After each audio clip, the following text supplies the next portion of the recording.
let's start with communication first. The first thing that needs to be answered as far as communication is concerned is what is communication. So communication is nothing but exchange of information. It is sending and receiving messages by way of speaking, writing, or by using any other medium. And in words of George Terry, he says that communication is an exchange of facts, ideas, opinions, or emotions by many persons. And communication, coming to the etymology of the word communication, it comes from the Latin word communicare, which means to share. So, what are the characteristics of communication, or what are the features of communication? Communication is always a two-way process. Two-way process in the sense there is always a sender and a receiver. There's one person who's sending the message and also one person who's receiving the message. And also it is a complex and a dynamic process. Dynamic process in the sense that there's always change. There's a continuous flux in the communication process. The sender becomes the receiver becomes the sender. So those roles are interchangeable. And the most important component of communication is message. Communication can't take place unless and until there is a message. And also communication is a continuous process. As I told you, it is a two-way process. So sending messages and receiving messages happens continuously. And communication is all pervasive. It is present from the smallest of creatures to the largest of creatures, say even human beings. For example, if you consider bees, bees collect nectar from flowers. So supposing if a bee spots a place where there's nectar, then the bee, in the form of a dance, shows it to the other bees in the hive. So that is a form of communication. And communication also has a context. Context in a sense, there is a particular time frame, there's a particular place in which communication always happens, and always communication happens with a particular goal. Just because some person wants to say something, communication happens. There's no communication that takes place without a goal. Say, even in the example which I told earlier, supposing if you take the bees into consideration, the motive behind that particular bee dance is just to communicate where nectar is. So communication is always goal oriented. The next, moving on to the objectives of communication. Why do people communicate? One reason why people communicate most often is decision making. You need to know what to do next or how to go about with a particular thing. In that case, or in making decisions like what do I do next? In such cases, you actually communicate with a lot of people. This happens in trade fairs also. When you go and attend a trade fair, you communicate with a lot of people. You get to know about the decisions that your particular company or group can take in the future. And also it helps in education and learning. It helps in education and learning in the sense that this particular forum where we are communicating with one another is actually an example of communication taking place for the sake of education. Now, if you look at the particular context, education is the motive and teaching and learning is taking place via communication. And also it helps in cultural promotion and integration.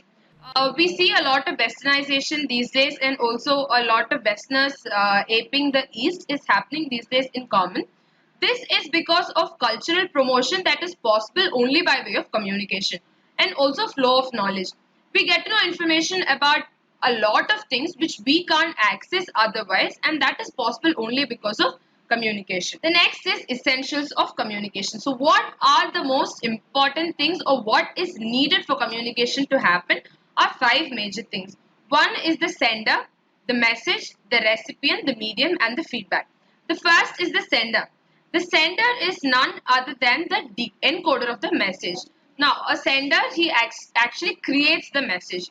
So the process of creating a message is called as encoding, and the information that is sent is actually called as the message. And also the person who is receiving the message is actually called as the decoder, because he or she indulges in the process of decoding the message. Decoding the message is nothing but understanding what was sent by the sender.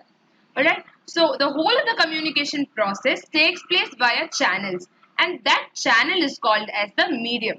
It is the medium via which communication takes place. So communication is nothing but the channel. Supposing if you're talking to a person over the phone, then the telephone is the medium via which communication is actually taking place. The next is feedback. Feedback can be in the form of verbal feedback or even non-verbal cues can account for feedback.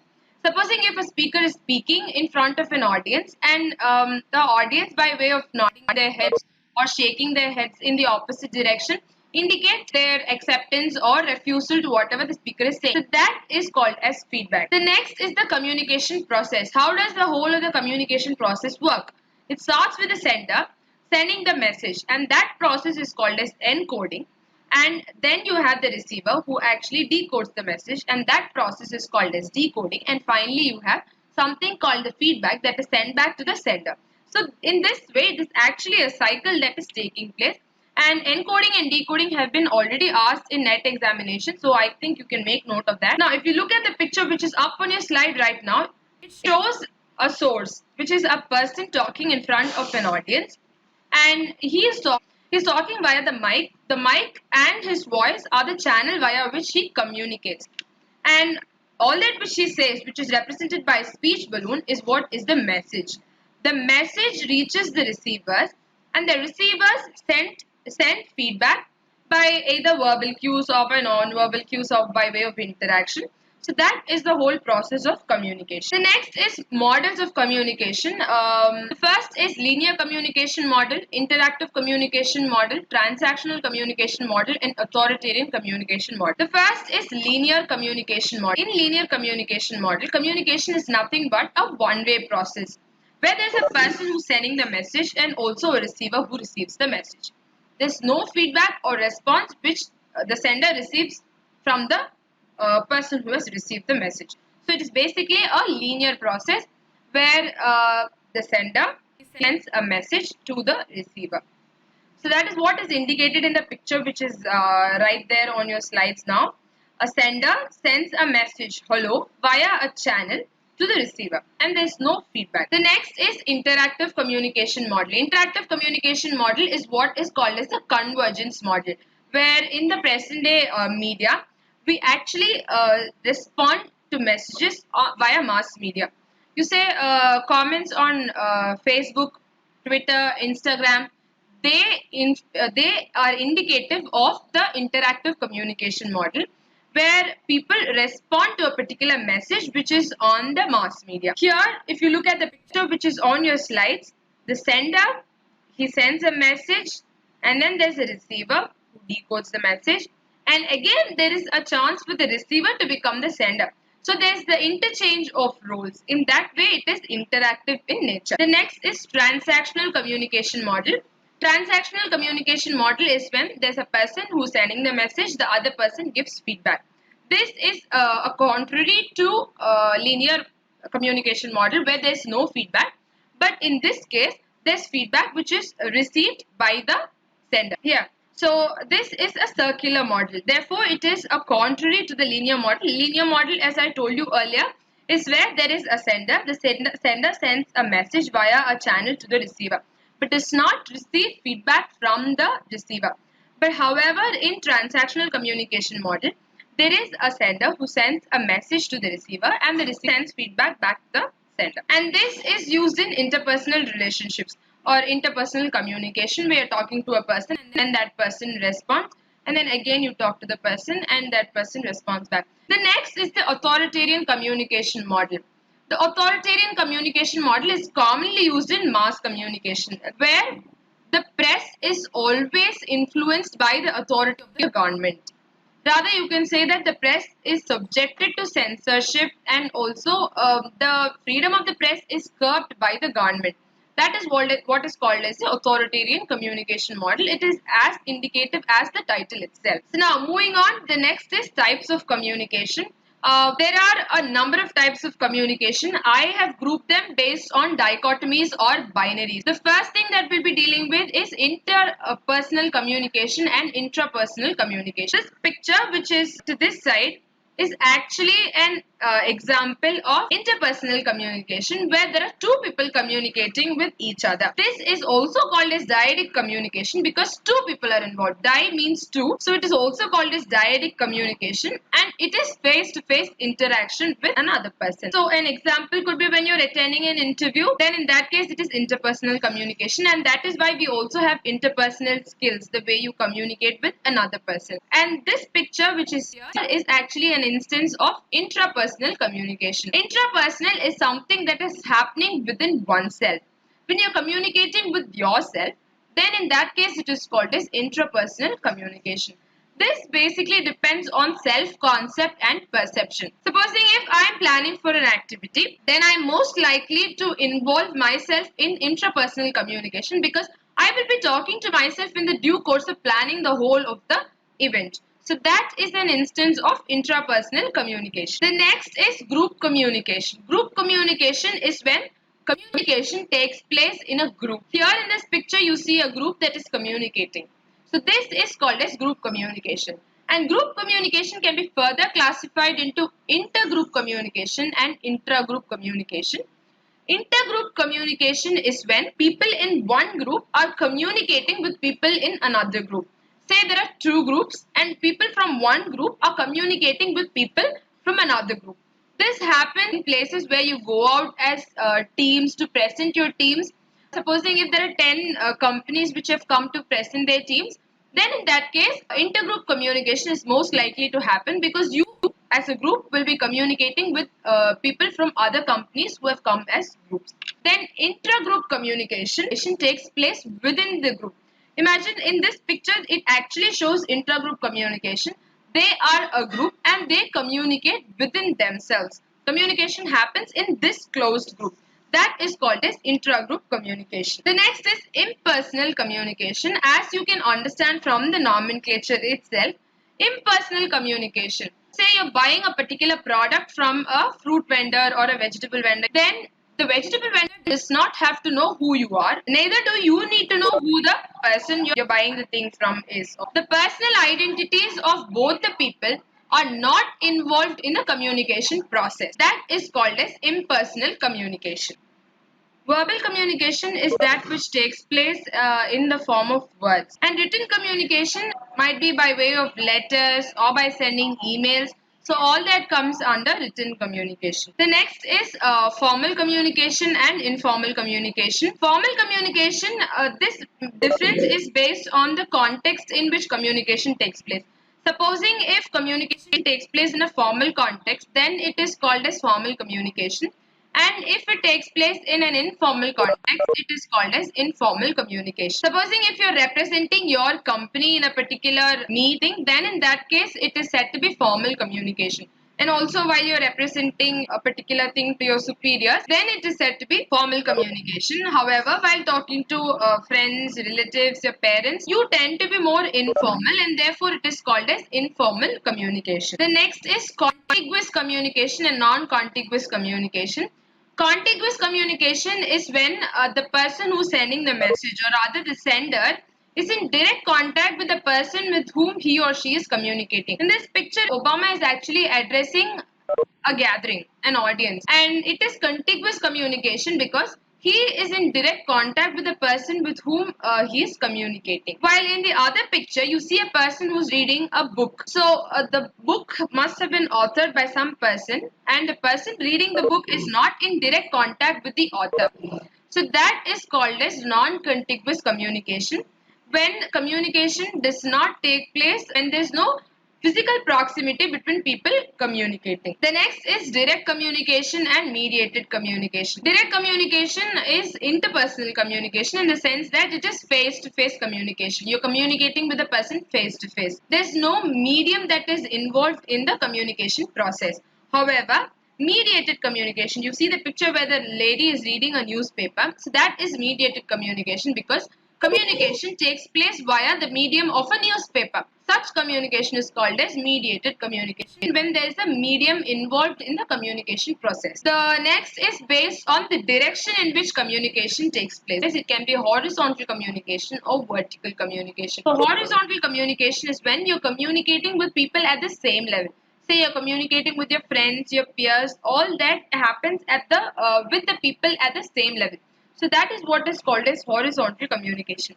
And vertical communication takes place with superiors or your higher officials or with a person who's lesser in rank. So all that is vertical communication. So based on the direction, vertical communication can further be divided into upward communication and downward communication. Upward communication is when a person in a lower rank is communicating with a person at a higher rank. Say a team member communicating with his team leader, that is upward communication. Because and another type is downward communication. Downward communication is when communication takes place from a person at a higher level to a person at a lower level. When he is communicating with a person at a lower level, then that is called as downward communication. Supposing if a manager is talking to a team leader and a team leader is communicating with his team members, then that is downward communication because the flow of information is in the downward direction. Moving on, the next is communication network. Communication network is nothing but the pattern in which information flows in an organization. So there could be different patterns in which communication takes place or information flows in an organization. That pattern is what is called as communication network. There are different types of communication networks also. We'll be dealing with four of them. The first is chain network. If you look at the picture which is here, it is indicative of a chain. It is nothing but a person at a higher rank communicating with a person in the immediately next rank. Supposing if there is a managing director, there is an MD who is this particular chain. Imagine he is here. He communicates with a manager. The MD communicates with the manager. The manager sends the information to the team leader. The team leader communicates it with his team members. So this is the chain in which communication takes place. Similarly, if the team member communicates information to the team leader and then sends it to the manager and then to the MD, that is also an instance of a chain network. In chain network, the hierarchy which has to be followed is of utmost importance, and you often hear the term through proper channel. So that is what is called as a chain network when it happens via a proper channel. The next is wheel network. Imagine there is a central person or a hub who actually sends the information to all other people involved in the communication process. Imagine there's one person who has information. This one person will send the information to all other people involved. The next is circle network. Circle network is when the person next to you gets to know the message. Imagine we all are here and then I send a message to one person, that person communicates to the next, then to the next, and then to the next. Now, what is the difference between circle network and chain network? Chain network is where communication is strictly based on hierarchy. However, in circle network, it does not have to be necessarily based on hierarchy because I'm going to communicate with the one next to me. He might be a team leader or a manager or whatever. I have to communicate it to him. He'll communicate it to the next person and that person will send it to another person. So that is what it is called as circle network. And then you also have something called as all channel network where all these things are involved. You have a wheel network, you have a circle network, and you also have a chain network. Imagine this particular figure, it is indicative of all channel network. Let us consider this particular point. This point sends information to all the other channels, and also this channel, this particular person or point is the source via which all these points receive information. So there's a circle involved. From this person, he could send information to all other people. So there's a wheel network that is involved. And also this person, he can send it to another person who is at a higher level and that person to another person, that person to another person. So there's also a chain network that is involved. So this is what is called as all channel network where communication takes place in the upward direction, it flows in the downward direction and also laterally among all members. That is what is called as all channel network. Now let's look at the context in which communication takes place. What is context? Context is nothing but the environment in which communication takes place. That is what is called as the context. Supposing if, imagine you're talking to a person at night. Imagine you're talking to the same person in the morning. The communication that happened in the morning tends to be more effective than the one that took place at night. That is because of the temporal context. We'll be looking at all of them in detail. The first is physical context. Physical context is nothing but the place in which communication takes place. Supposing if you're talking to a person in your office and you meet the same person evening at a park, imagine the way in which you would have spoken to the person while at office will be different from the way you will speak to the person while meeting him in a theater or while watching a movie. The context differs. Therefore, the communication, the way you communicate also tends to differ based on the physical context. The next is historical context. Imagine I have an audience, a younger lot and an elderly lot. The way I communicate with a younger lot will not be the same way in which I communicate with the elderly lot.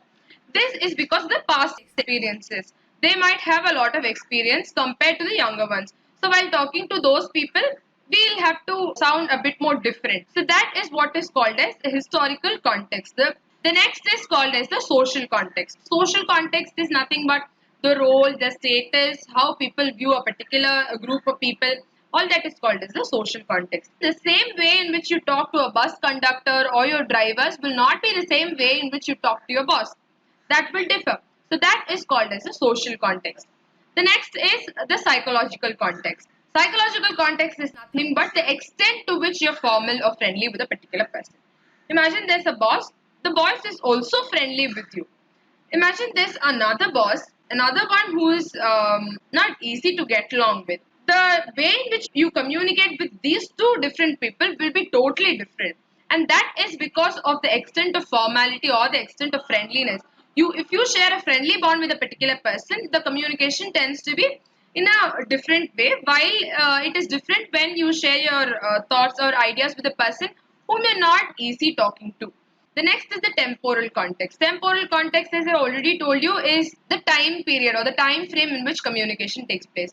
Imagine I'm talking to you right now in the morning, so probably most of you are very fresh. Similarly, in the afternoon, while we talk after lunch, I don't know if you will receive me with the same interest or with the same capacity to retain all that which I say. Because the time differs. That is in the afternoon and this is in the morning. That is the difference based on the time frame. And also cultural differences matter. There is a cultural context because the way in which I talk to an Indian audience might not be the same way in which I talk to a Western audience. So we say sitting cross-legged is not a fault in the Western culture, but then it might be considered as a sign of disrespect in the Indian culture. Moving on, the next is barriers of effective communication.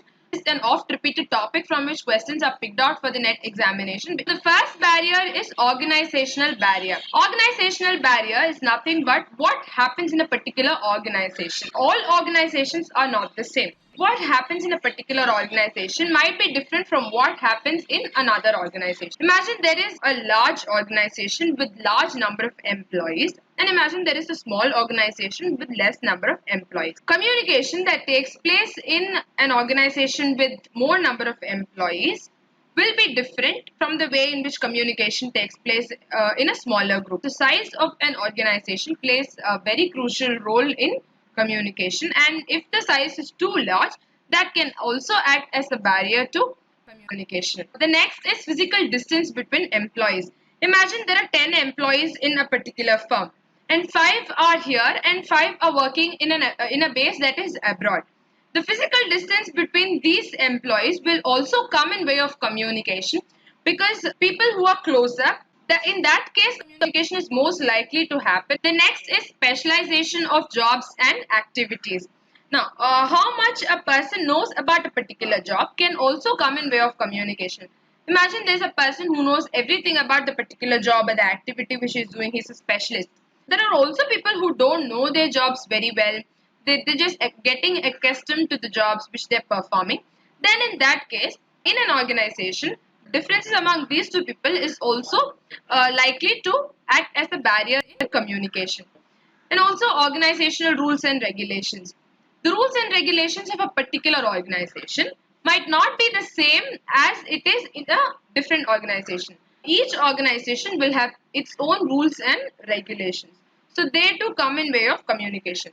Imagine there is an organization where people keep sending only mails, and there's also another organization where people don't believe in sending mails, but they believe in verbal communication.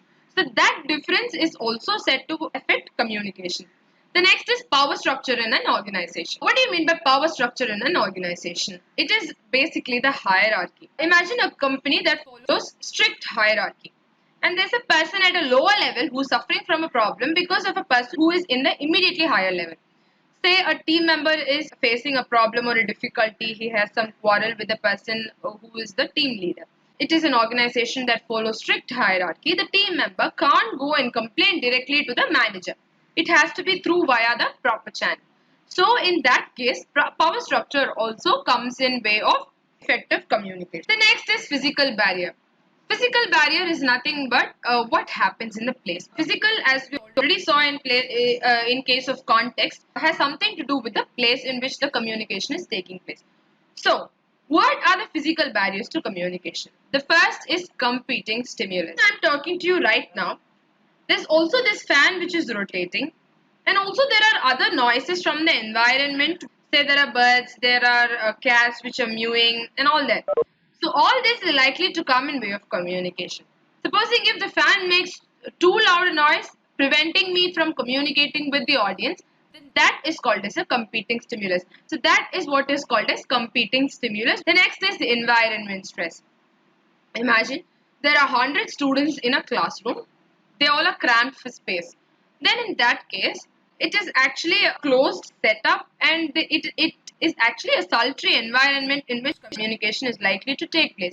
So in that case, effective communication can't take place simply because of the environment that is around you. You don't concentrate on what is happening in the class because there are 5 to 6 people sitting on one bench. Communication is not likely to be effective. So that is what is called as environment stress. The next is subjective stress. Subjective stress is what I am stressed about. Say I have not slept yesterday, I have not had proper sleep for the past 2 days, then that will come in way of communication. I might not be receptive to what the other person says. So that is called a subjective stress. That which happens because of the individual's own sickness or illness. All this is also likely to come in way of communication. And the next is the receiver's unfamiliarity with the medium. Say I'm using a medium to communicate. Supposing if I use a Zoom call to communicate, and the people with whom I'm communicating, imagine that they don't know how to use the medium. So that is also a hindrance to communication, because when you don't know how to use the medium, then how will you listen what the other person says? So that is also a physical barrier to communication. The next is psychological barrier. Psychological barrier is all that, as the name suggests, it is related to the mind and the allied things. So the first is frame of reference. Frame of reference is viewpoint. Imagine the way in which I view the world might not be the same way in which another person views the world, or not even my brother. The way in which my brother views the world might be different from the way in which I view the world. So that is what is called as frame of reference. Each person's point of view is called as frame of reference. Imagine there are two people. We'll take the example of a person smoking and a person who's not smoking. So we'll take this example throughout to discuss psychological barriers. Imagine the person who is smoking. He is of the viewpoint that smoking is actually a very important thing in his life. He can't do away with. And there's also another person who's not smoking. So that person tends to think that smoking is a bad habit and things like that. So this frame of reference with which these two people view any particular issue will be totally different. And also self-image. Imagine there are 100 students in a class. You ask one of them to come and talk in front of the class. The same way in which one person communicates with all the other, the next is also self-image. The person who has self-confidence will have no inhibitions in standing in front of the class and talking to the rest of the class. But imagine a person on the other hand who does not have a very good self-image of himself or herself. He might feel diffident to come and stand in front of the class and address the gathering. So that is also likely to be a barrier, psychological barrier in communication. The next is field of experience. How experienced is a person in a particular field? Say a person with a lot of experience and say another person who is just a fresher. There might be other exceptions also, but then it is a general belief that people with a higher number of years of experience are better with understanding the concepts in that particular field. So field of experience also is likely to come in way of effective communication. The next is defensiveness and fear. We'll take up the example of the person who's smoking and a non-smoker. Imagine there are these two people who are to talk to each other about smoking itself. Now, there's the person who's smoking. The person who's smoking will always tend to be defensive. In that case, that person, he'll only be filtering all that which the other person is saying. So their communication is not likely to be effective because he'll always be defensive. You can also take up the example of a classroom where a student is being pinpointed. Student will always have a response in defense of himself or herself. The next is I know it syndrome. There's something going on in the class. There's always this kid who says, yeah, I know it. So that person is not likely to hear anything that is going on in the class. So when a person thinks, yeah, I know this, they're not going to listen to you. That is what is called as I know it syndrome. This is a psychological barrier because they've mentally decided that they'll not listen because they know it already. The next is filtering. As I told you in the example of defensiveness and fear, it is similar to selective hearing. You don't want to hear everything that the other person is saying. You're filtering everything inside your mind just because you think you're correct. So that is called as filtering. The next is linguistic and cultural barriers. So what are the linguistic and cultural barriers which come in way of communication? The first thing is difficult or different vocabulary. The use of vocabulary. Imagine a person is speaking flaw-free English, but with high-sounding vocabulary or words which are very difficult to be comprehended by the audience. Then his communication is not would not be as effective as it would have been if he had used simpler language. In simple terms, you can say that when you use simple language, you get to the audience, you are understandable to the audience. That does not happen if you use difficult or different vocabulary, and also use of jargon. Use of register is actually words that are used only in a particular field. The word case is just a small word. It could mean differently for a person from the medical field. It could mean a person with some disability or something, or a crucial case is where the person needs medical treatment. All that comes under a case. The same thing will mean differently for a person who is a police officer. A case means a crime or something that has happened. The same thing will mean differently for a person from an English background. Case, you call them as case markers. You say possessive case. So all that comes under grammar. So it will mean differently to people from different fields. Across the fields, the meaning for a particular word will differ. The same term register is actually a term from linguistics. But then if you ask another normal layman term for a register, he might say anything that is a register. An attendance register. Anything that is a book that is maintained throughout a particular period of time is called as a register. That is called as linguistic and cultural barrier. Because when a particular person uses a register, that register might not be understood by people from other fields. The next is semantic barrier. Semantic barrier is difference which is not being understood because of a particular word. Imagine there is a word that means differently to a few people, and the same word means differently to a few other people. This happens basically when there are language differences. A word in Tamil might not mean the same in Hindi. In Hindi, it might have another meaning, but in Tamil, it will have another meaning, and in Telugu, it will have another meaning. Malayalam, it will have another meaning. So, meanings are different for the same word in different languages. So, that is what is called as semantic barrier. The next is perceptual bias. Perceptual bias is your perception about things. You also have this common analogy from Mahabharata where Krishna sends Duryodhana and also Yudhishthira to find out if there are good people in the world. And then Duryodhana goes and says there are no good people at all. Well, Yudhishthira says there are no bad people at all. So that is what is called as perceptual bias. It all depends on the way a particular person perceives things. The next is cultural differences. Cultural differences, as I already told you, each culture will have its own unique. And also you have low context cultures and high context cultures. High context culture is where non-verbal cues are also taken as signs of communication. Imagine in the US, I can't just look at a person and say what by just raising my eyebrows because that is a sign of disrespect. But when our parents ask us few things, we in fact do that.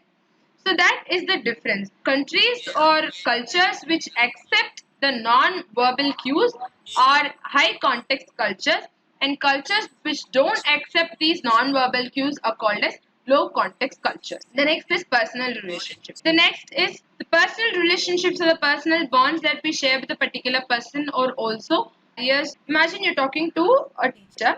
She is basically a very friendly teacher. She is a democratic teacher who has the sense of democracy. She gives opportunities to all students to communicate. So that teacher is likely to have a personal bonding with his or her students. And there's also another teacher who is not likely to mingle with the students, not likely to interact with the students.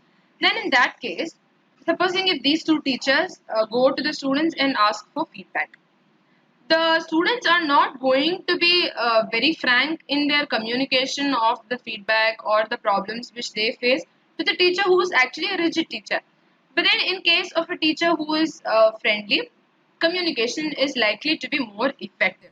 So, therefore, personal relationships and personal experiences with each and every person also act as a barrier to communication. Now, moving on, the next is classroom communication.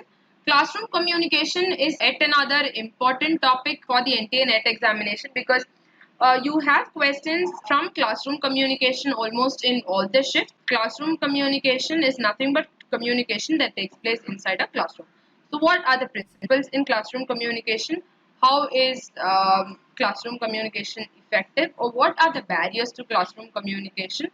What are the ways in which teachers communicate with the students? All this comes under classroom communication. First thing is classroom communication, for it to be effective, is supposed to be a two-way process. Imagine there is a particular class in which there is only the linear model of communication that is taking place. Imagine there's only the teacher who's actually giving information to the students. The students don't respond. And imagine there's also another class where it is an interactive class, like the one which is in the picture here. There are a lot of students interacting with the teacher here. Now, which class is likely to be more effective? By rule, we all know that a class which is interactive is likely to be more effective. So, communication is always effective only when it is a two-way process. And also, what is the role of a teacher in a classroom communication context? A teacher is a facilitator, a mentor, a motivator, and a guide. This means to say that the teacher does not have an autocratic rule over the classroom. In fact, it is a more democratic classroom where the teacher is only a facilitator. She gives you a lot of options to explore.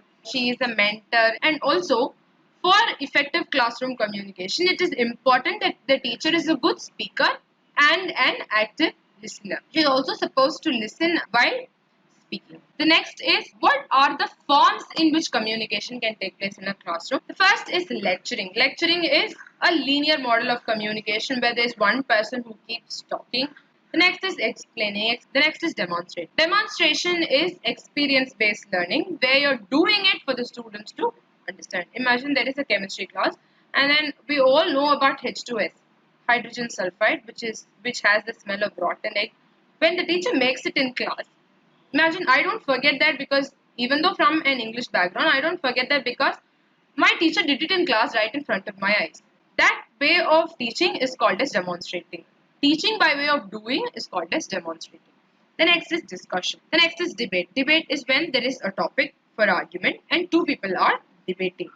The next thing is dialogues. Most of us would have done in our classrooms, especially in communicative classes or communicative English, where the teacher asks you and she assigns two roles to you. She says, you are the shopkeeper, you are the customer.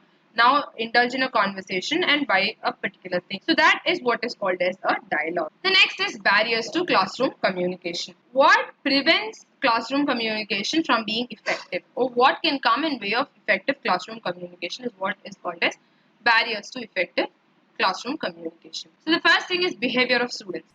Imagine there are a lot of indisciplined students in your class. They keep talking, they keep chatting in your class while class is going on.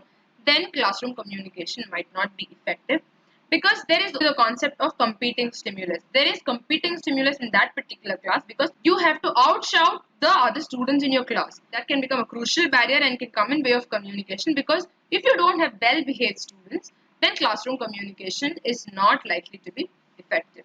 And also indiscipline. This indiscipline can also come in way of communication, because there might be students who actually listen to the teacher, but this can also be disrupted. Their attention can be disrupted by the ones who are mischief mongers in the class. The next is overload of information. When we were in school, we had 3 hours of mathematics, continuous 3 hours of mathematics. It was all going over the brains because there is overload of information. So that is what is called as overload of information. The next is lack of clarity. Lack of clarity is when the teacher does not have clarity as to what she speaks. That can come in way of effective classroom communication, and that is one reason why a lot of people they indulge in lesson planning, just so that you have the clarity as to what has to be done for 10 minutes, what has to be done. So all that is just to make the teachers clear with their lessons. And also the level of students. Imagine there are 5 students in the class, and there are 3 people who actually are slow learners, and 2 they've already learned the concept. These 2 have learned what you're going to teach today, the day before itself. Then that will come in way of classroom communication, because these students, for anything that you ask, they are going to have the answer. So that will come in way of communicating, because they will not give scope for the other students to understand. So the level of students, imagine all are of the same level, then you will have no problem in communicating. So level of students, when one is at a higher level and one is at a lower level, that comes in way of communication. The next is classroom atmosphere. Imagine there is a classroom that is congested, that is cramped space, and then a lot of people are just packed in a particular classroom with no proper ventilation. Then the students are not likely to concentrate on the lesson, because their basic needs are not being satisfied. They don't have the basic need. They have to sit. Only when you're sitting like this can you listen. But when you're sitting like this, or when you're cramped for space, you might not be able to listen effectively to lessons. Classroom atmosphere can come in way of communication, and also classroom communication involves lighting. Imagine there is a dim class or a dull class with no lighting at all. In that case also people will find it difficult to learn. The next is weather conditions. Why do you think we have summer holidays? It is only because people can't concentrate when there is a lot of heat. When it is very hot or very humid, you can't concentrate because you'll be profusely sweating, and then you will not have time to concentrate on the lesson. That is why we have summer holidays, just because it is not conducive for students to learn at that particular time.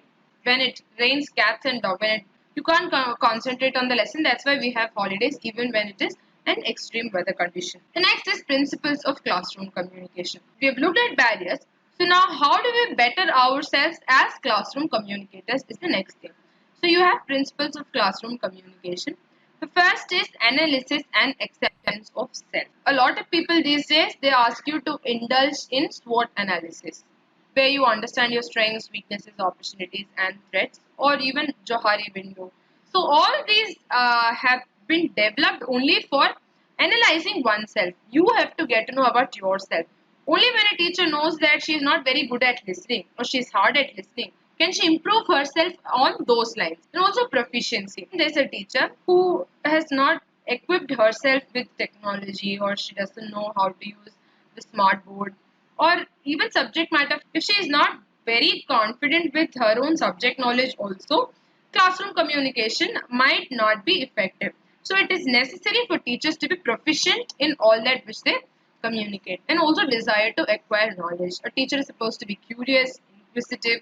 She should have the desire to learn and acquire new knowledge. The next is understanding the learners. There will be bright students to slow learners in the same class, and also in a mixed ability class all these students are likely to be present. So it is important that the teacher understands all her learners.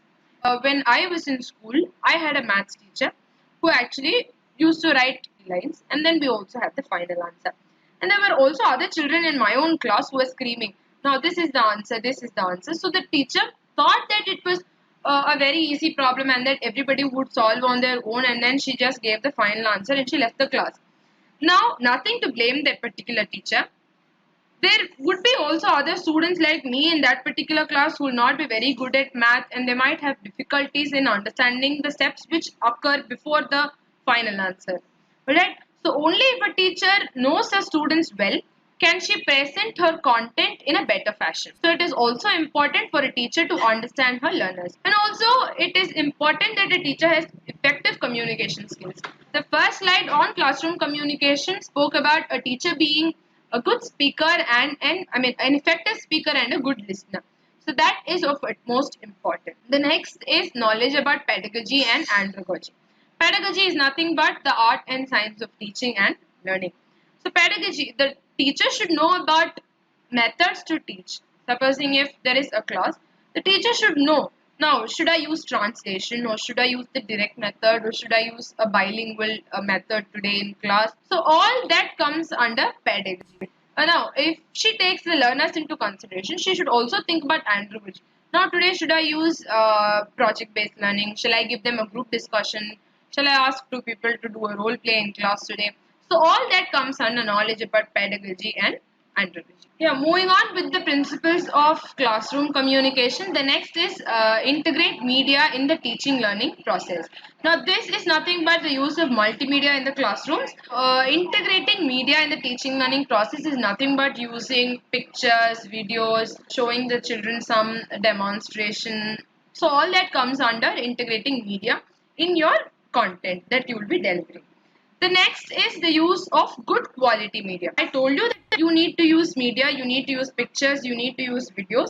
But then you also have to check if the media is of good quality. Are you using pictures with good resolution? And all those things also must be taken into consideration. The next is use of language comprehensible by learners. This we did while we were talking about semantic barriers. Imagine there's a teacher who uses high sounding vocabulary and circumlocutes a lot, then it will be hard for the students to understand what the teacher says. So that can also come in way of communication. So an important principle of communication as far as the semantic possibility is concerned is the use of language that is simple and comprehensible by learners. And the next thing is proper seating arrangement. This we already dealt with in detail, and also seating arrangement in the sense we also have gallery classrooms in a lot of colleges. So they also help in enhancing classroom communication. They help in better understanding. Students are more retentive in such an environment. And also respect to students. Respect to students in the sense the students should be aware of the fact that the teacher respects the students. So communication is not an autocratic. Classroom communication especially is not autocratic in the sense that only the teacher deems herself to be respectable. That is not the case. Mutual respect works best in a classroom communication setup. Respect to students also is important for effective classroom communication. Moving on, effective communication. There are 7 C's of effective communication. One is conciseness. Conciseness is nothing but brevity or terseness, or how much you're able to concise your thoughts. This reminds me of Shakespeare when he says brevity is the soul of wit. How much are you able to say in less number of words? That is what is called as conciseness. And also concreteness. So while being concise, it is also important that you are concrete and correct. And also consideration. You have to take into consideration the person with whom you're communicating. And clarity, as I've already told you, a teacher should have clarity in everything that he or she says. Not just a teacher, but also all communicators need a lot of clarity to be understood better. The next is courtesy. Courtesy is nothing but decency and decorum that has to be maintained while communicating. The next is completeness. The message has to be complete. If it is an incomplete message, that will lead to a lot of miscommunication. The next is 4S of effective communication. Shortness, as I already told you about conciseness. The next is strength, and then sincerity and also simplicity. Now moving on, we have mass media and society. First, let's try and understand what mass communication and what mass media is. What is mass communication? Mass is nothing but a crowd. So mass communication is communicating to a large number of audience. When you're communicating to a large number of audience, say you're writing a particular blog that reaches hundreds and thousands of audience, then that is mass communication. And what is mass media? Channel via which the communication process takes place. So what is mass media? There are various media which are used in mass communication. All those channels which are used for mass communication are called as mass media. And also remember that mass communication and journalism are two different. Examples of mass media: you could communicate with a large number of audience via books, magazines, television, internet, your YouTube videos, films, documentaries, docudramas, all these come under mass media. What is the model that is employed in mass communication? In mass media, the model that is followed predominantly is mass media model of communication. So what is this mass media model? It has only two principles: attention gaining and attention keeping. It has to gain attention, also retain that attention. Now moving on, the types of mass media. What are the various types of mass media? We'll also be talking about the role of mass media and about each of the mass media in detail. You also need to know about the role of mass media in society. How does mass media help the society, or what is the responsibility of mass media? All that is also an important subtopic under mass media. So first, to start with, we'll start with print media, then broadcast media and digital media. Print media, as you can see in the picture here, it is nothing but newspapers, magazines, flyers, brochures, pamphlets, and all that which is in the printed format is called as print media. Right? I'm sorry. Print media involves printed form of information. Printed form of communicating with other people is called as mass media. So you have newspapers, magazines, brochures, newsletters, posters, pamphlets. You can also have these notice boards, the billboards, all of them, hoardings, they are also forms of print media. On highways also you have a lot of hoardings of big companies or real estate companies, and then some health drink, Dhoni standing with Boost, and all that is a common sight while you travel on a highway. So all that is also a print media because it is in the printed form, and it is the next is broadcast media. Broadcast media is different from print media because broadcast media is when there are two stations, one that sends the signals and the other that receives these signals. Say your FM, frequency modulator, FM, your FM channels, even if it is 9.1 or 98.4, whatever it is, they have a particular frequency set. So they receive signals in that particular frequency. Distribution of audio and video content to a dispersed audience using the electronic broadcasting medium is what is called as the broadcast media. So commonly broadcast media involves television and also radio. These two come under broadcast media. They're always broadcasted via a satellite. And also they vary based on the frequency. The next is digital media. Digital media is what is called as the convergence medium, where we use everything possible to communicate. Social media, your Facebook, Twitter, Instagram, all that is also digital media and also mass communication. Webcasts, podcasts, blogging, YouTube videos, blogs, all that come under mass media. Internet protocol, television, e-forums, e-books, e-commerce, m-commerce, which is mobile commerce, digital videos, computer animation, digital video games, human computer interface, the virtual world and virtual reality. You see something that is actually not there. All that comes under digital media. And they all can be used as potential mass media. What is the impact of mass media, or rather why should you use mass media? What is the role of mass media? What is mass media supposed to do to the society? That is what we'll be looking at now. Mass media, it is traditionally called as the watchdog of the society. So anything that happens in the society is brought to your notice by way of mass media. Supposing if there is a particular pandemic, say COVID-19.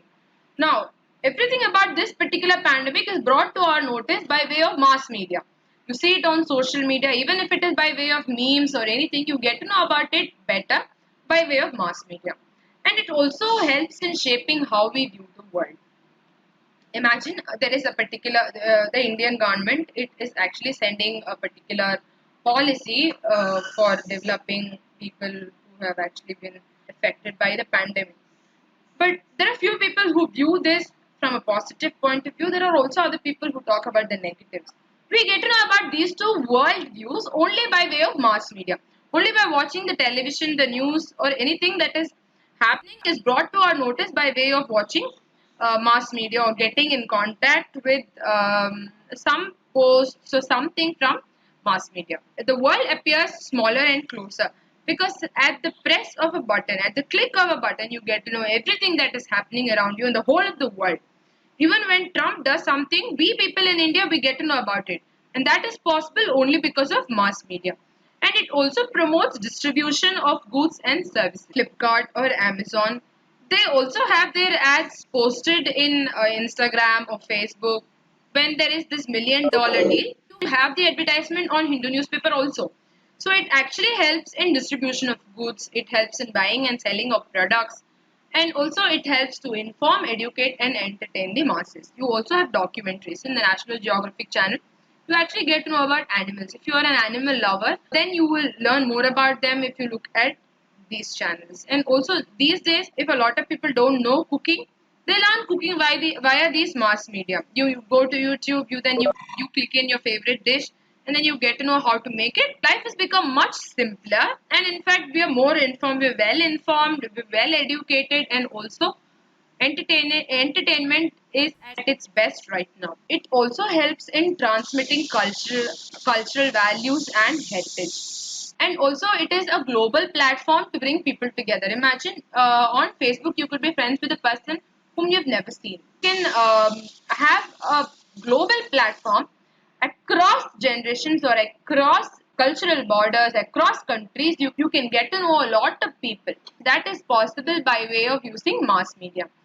And also, not just about informing, illuminating, investigating, exposing, but also it warns us of the dangers lurking in almost all the places. Supposing if I have to say Facebook is not so safe, I've learned it only by way of mass media. Mass media has told me that if you do certain things, then it might be unsafe to be on Facebook. Or even a particular app that is unsafe, a particular app that is being hacked by people. We get warnings about all of them only by way of mass media. Thanks a lot for watching. Do remember to like, share, and subscribe.